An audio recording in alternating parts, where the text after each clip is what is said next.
अस्सलाम वालेकुम दोस्तों, उम्मीद है आप खैरियत से होंगे। एक बार चंद लोगों के दरमियान किसी बात पर बहस हो रही थी।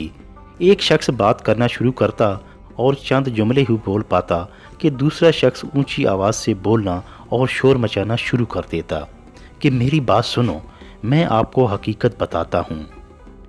वो साहब अभी कुछ तफसील बताने ही लगे थे कि तीसरा शख्स बीच में कूद पड़ा और अपनी राम कहानी सुनाने लग गया। उसकी कहानी अभी इब्तिदा में ही थी कि चौथे बंदे को भी बेसब्री का दौरा पड़ा और वो बाकी सब लोगों पर रोब झाड़ते हुए बोला कि तुम चुप करो, आप लोगों को किसी बात का पता ही नहीं। गौर से सुनो, मेरे पास अंदर की बात है और मैं तमाम राजों से वाकिफ हूँ।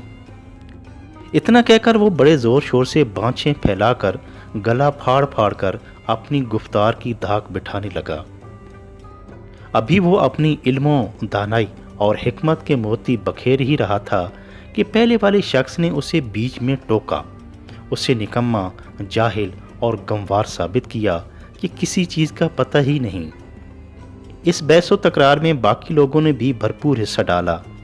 आधा घंटा खींचातानी, बहसो मुबाहिसा और ज़बानी उखाड़ पिछाड़ का सिलसिला जारी रहा कि एक शख्स की बात को काट कर दूसरा अपनी कहानी शुरू कर देता और फिर उसकी बात मुकम्मल सुने बगैर तीसरा शख्स अरस्तु बनकर फ़लसफ़ियाना गुफ्तगू शुरू कर देता।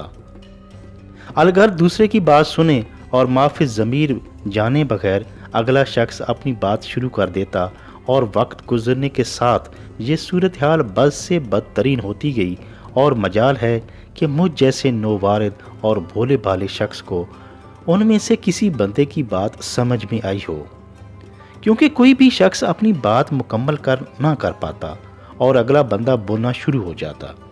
ये बड़ी अजीब सी सूरत हाल थी कि वक्त भी ज़ाया हो रहा था, तुंद तेज जुमलों का तबादला भी हो रहा था, माहौल काफ़ी गर्म था और अराकीन गुस्से से लाल पीले थे, लेकिन असल बात वाज़िया नहीं हो पा रही थी, लिहाजा कुछ समझ नहीं आ रही थी।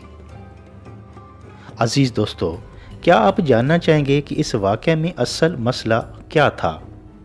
वो क्या बात थी जो एक फसाद की जड़ थी और कोई मसला और कोई बात किसी को समझ नहीं आ पा रही थी? दरअसल इस बीमारी की असल जड़, जो कि हमारे मुआशरे में बहुत सिरैत कर चुकी है, वो ये है कि हम दूसरे की मुकम्मल बात सुनने के रवादार नहीं हैं।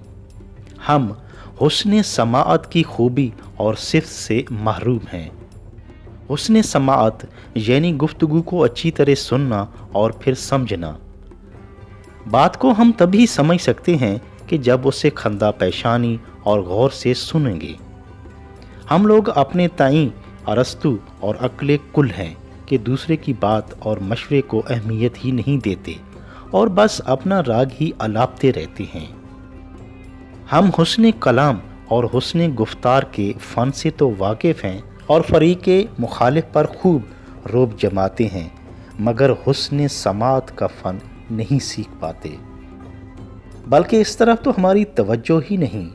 हम गुफ्तगू के आदाब और तौर तरीक़ों पे तो बहुत बात करते हैं, लेकिन आदाब समाअत को कोई अहमियत नहीं देते।